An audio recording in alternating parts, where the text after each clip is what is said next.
For one night, this small corner of London belonged to Nigeria.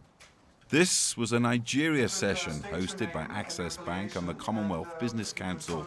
More than 300 delegates were here from 20 countries, including the heavyweights of India, the United States and China. The issue on the agenda was power in Nigeria. And if we are going to talk about developing the nation, then we must do something about the power sector. And we have in Nigeria 40% of Nigeria's population being less than 15 years old. A bleak picture of power in Nigeria was painted.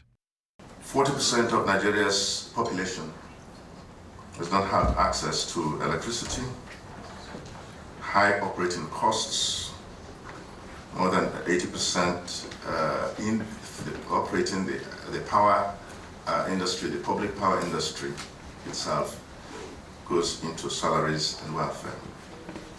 High energy losses because of dilapidated infrastructure in generation and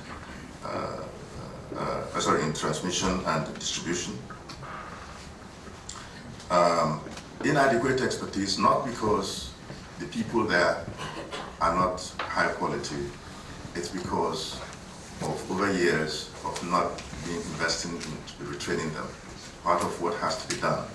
Nigeria generates a mere 4,000 megawatts of power for 150 million people. That is merely a tenth of the amount of power South Africa generates.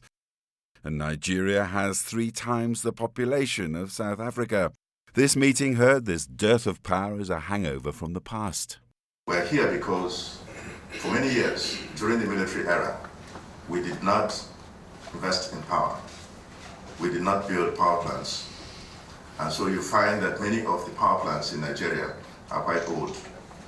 Some of them 40 years old, some of them almost as old as Nigeria's independence. Now the drive is for future investment to wipe away the problems caused by the mistakes of the past. And what we expect is that by the end of 2013, based on this government's effort, that we would arrive at somewhere in the neighborhood of 13,000 megawatts.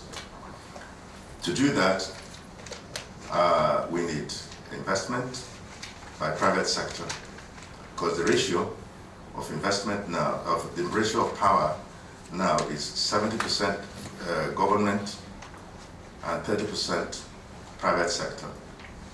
It will be reversed by that end of 2013, around 2014. And this is where we begin to see a little bit of stability. A conference for investors in Nigerian power in October drew pledges of $22 billion.